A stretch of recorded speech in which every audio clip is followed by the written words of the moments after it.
नमस्कार विद्यार्थी मित्रों, हम भूगोल का 15वां लेसन जल परिवाह अपवाह पढ़ेंगे। जल परिवाह यानी नदी पर्वत में से निकलकर रास्ते में उसको बहुत सारी छोटी नदियाँ मिलती हैं और वो अंत में सागर या रेगिस्तान में मिल जाती हैं। तो उसके बारे में चर्चा करेंगे और भारत की जो उत्तर भारत की नदियां हैं और दक्षिण भारत की नदियां हैं वो बड़ी बड़ी नदियों के बारे में भी देखेंगे।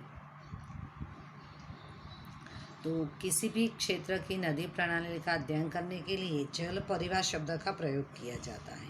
कोई भी क्षेत्र की नदी हो तो उसके लिए शब्द का उपयोग होता है जल परिवाह। तो भारत के भूपृष्ठ का नक्शा देखें तो आपको ज्ञात होगा कि मुख्य नदी और उसकी सहायक नदियाँ अलग अलग दिशाएं से आकर मिलती हैं। अगर हम देखें कि मुख्य नदियाँ होती है, मानो कि गंगा है, तो उसको बहुत सारी ऐसी सहायक नदियाँ होती है जो उसको मिलती है। जैसे कि यहाँ आपको नक्शे में बताया देखें हम कि ये गंगा नदी है, ये गंगा नदी का प्रवाह है। देखो पर उसमें बहुत सारी छोटी छोटी नदियाँ जैसे कि घाघरा, गंडक, यहाँ बेतवा नदी है, शोण नदी है, सारा प्रवाह उसी में मिलता है। तो मुख्य नदी को छोटी छोटी जो सहायक नदियाँ हैं वो अलग अलग दिशा में से आकर मिलती है और नदियों को का जल बाद में वो पानी जो है वो झील है या समुद्र है या मरुस्थल में मिलता है। अभी सभी हम ऐसे मानते हैं कि सभी नदियाँ अंत में सागर में मिलती है या झील बनाती हैं। कई नदियाँ ऐसी है कि वो मरुस्थल में मिल जाती हैं, जैसे गुजरात में सरस्वती है, बनास, रूपेण। वो नदियाँ सागर को नहीं मिलती है पर वो कच्छ के रेगिस्तान में समा जाती हैं, जिसको अंतस्थ नदियाँ भी कहते हैं। तो इस तरह एक नदी तंत्र द्वारा उसका प्रवाह जिस क्षेत्र में से बहता है उसे नदी बेसिन कहते हैं। मानो कि हम हमारे यहाँ गुजरात में नर्मदा नदी का एग्जाम्पल ले तो नर्मदा नदी मध्य प्रदेश में से निकल कर वो गुजरात में से होकर अरब सागर में मिलती है। तो तब तक उसका जो प्रवाह बहकर आता है उसको नदी बेसिन कहते हैं। अभी जब ये नदी बहती है तभी कोई पर्वत या उच्च प्रदेश नदियों के जल परिवाह को एक दूसरे से अलग करते हैं, तब उसे जल विभाजक कहते हैं। देखो यहाँ पर भी एक चित्र की प्रवाह होता है, तो बीच में एक पर्वत या नदी आती है तो प्रवाह का विभाजन हो जाता है।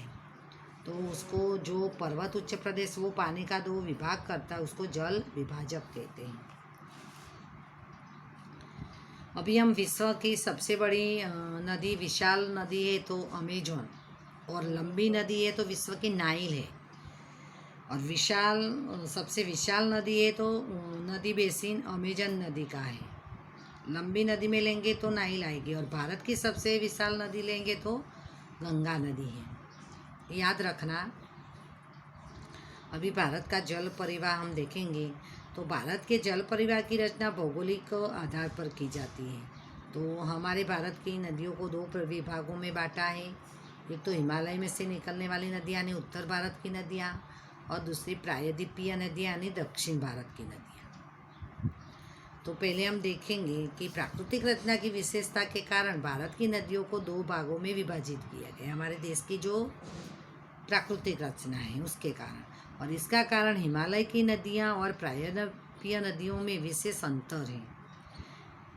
तो क्या अंतर है कि हिमालय की नदियों में 12 महीने जल प्रवाह रहता है, क्योंकि वर्षा में बरसात के कारण बारिश की मौसम में तो बरसात होती है उसके कारण पानी रहता है, और गर्मी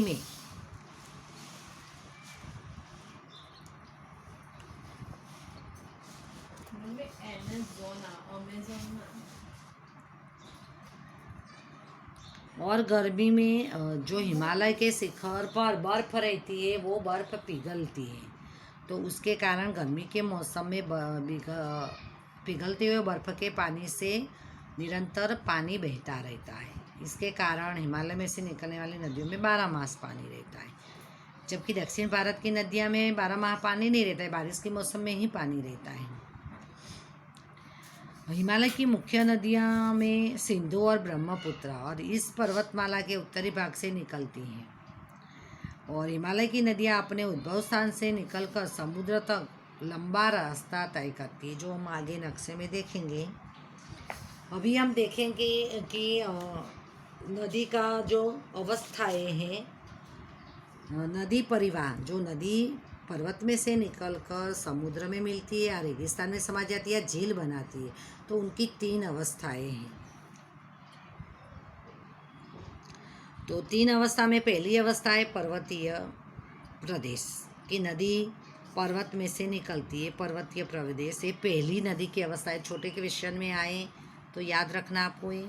दूसरी अवस्था है मध्य भाग यानी मध्यस्थ भाग। तो पर्वत में से निकलकर नदी धीरे धीरे सर्पाकार बहती है, ये मध्यस्थ भाग है।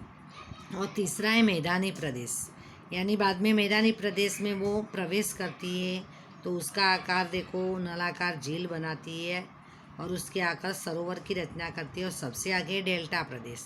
डेल्टा प्रदेश यानी मुख त्रिकोण प्रदेश, त्रिकोण जैसे आकार का प्रदेश जहाँ वो सागर को मिलती है तो वहाँ पर डेल्टा प्रदेश की रचना होती है। तो ये है नदी की विभिन्न अवस्थाएं, याद रखना। तो नदी परिवाह की 3 अवस्थाएं, उसके बारे में अभी हम देखेंगे। पर्वतीय प्रदेश, तो नदी जब पर्वतीय क्षेत्र से निकलती है तब वहाँ तीव्र घर्षण करती है, एकदम उसकी धारा तेज होती है तो घर्षण करती है और अपने साथ अधिक मात्रा में बालू और काप बहाकर लाती है। जब वो जहाँ से निकलती तो उसकी बाल्यावस्था है, और बाल्यावस्था में जैसे बच्चे चंचल और नौटी होते वैसे नदी भी तूफानी होती है। तो वो तेज़ी से बहती तो अपने साथ अधिक मात्रा में बालू और काप बहा कर लाती है। मध्य तथा मैदानी भाग में नदियों का प्रवाह मंद पड़ जाता है। जैसे बच्चा भी जैसे बड़ा होता है, समझदार बनता है तो शांत होता है, उसी तरह वो मध्य भाग में आती है, जैसे मैंने आपको आगे चित्र में भी दिखाया, तो वो शांत उसका प्रभाव पड़ जाता है। और यहाँ उनका अपवहन सर्पाकार या विसर्पी दिखाई देता है। याद रखना, मैदानी अवस्था में उसका प्रवाह कैसे आकार का होता है तो सर्पाकार विसर्पी आकार होता है। और नदियों के विसर्पण के कारण तथा बाढ़ के प्रभाव से मैदानों में घोड़े की नाल जैसे आकार वाले सरोवर बनते हैं। ये भी याद रखना कि नदियाँ के विसर्पण यानी जो नदियाँ बहती है और जब बाढ़ भी आती है तभी मैदानों में घोड़े की नाल जैसे आकार यानी यू आकार जैसे सरोवर बनते हैं। और मुख्य प्रदेश के आगे नदी अनेक शाखाओं में विभाजित हो जाती है। मुख्य प्रदेश यानी जहाँ सागर को मिलने जाती है वहाँ अनेक शाखाओं में वो विभाजित हो जाती है। और लंबे अंतराल के पश्चात यह विभाजित भाग त्रिभुजाकार के रूप में अत्यंत उपजाऊ प्रदेश में रूपांतरित हो जाते हैं, जिसे डेल्टा कहते हैं। जब हमने अभी आकृति में देखा कि जैसे मैदानी प्रदेश में जो वो प्रवेश थी है मध्य भाग में, तो वो शांत हो जाता उसका प्रवाह, और वहाँ पर वो जो सरोवर की रचना होती है वो घोड़े के नाल यू आकार जैसे सरोवरों की रचना होती है। अभी लंबे बहुत थोड़ा समय होता है तभी यहाँ पर जाली जाली आकार मतलब त्रिभुज आकार में उसकी शाखाएं बांट जाती हैं।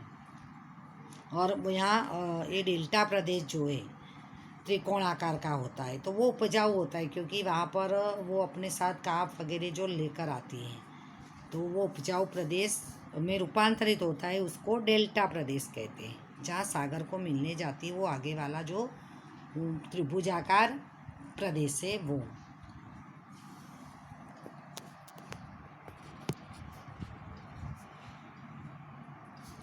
अभी हम देखेंगे प्रायद्वीपीय नदियाँ मौसमी होती है, यानी कि बरसात के मौसम में ही बारिश होती है और उसमें जो पानी आता है वही बहता है, कारण कि उनका जल भंडार मात्र वर्षा पर ही आधारित होता है। शुष्क यानी गर्मी की ऋतु में उनका प्रवाह कम हो जाता है, अत्यंत अथवा बंद हो जाता है, सूख जाती है नदियाँ। और हिमालय की नदियों की तुलना में इन नदियों की लंबाई भी कम है, जबकि हिमालय में से निकलने वाली गंगा यमुना ब्रह्मपुत्र जो उसकी लंबाई भी ज़्यादा है।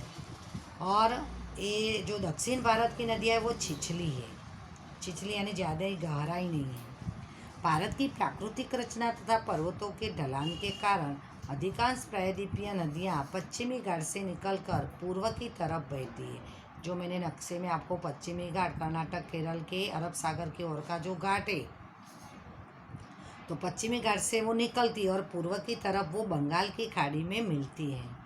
तो प्रायद्वीपीय नदियों के लिए पश्चिमी घाट मुख्य जल विभाजक है। वो नदियों का विभाजन करता है पश्चिमी घाट जो है वो। अभी इतना जानिए तो जल परिवहन प्रणाली हम देखेंगे कि मुख्य नदी और उसकी शाखाओं की प्रणाली किस प्रकार होती है। तो वृक्षाकार प्रणाली, पेड़ जैसे आकार। मुख्य नदी और उसकी सहायक नदियाँ मिलकर जब एक वृक्ष की डालियाँ जैसी सुंदर रचना करती है तब उसे वृक्षाकार नदी रचना कहते हैं, जैसे कि गंगा का इस तरह का है।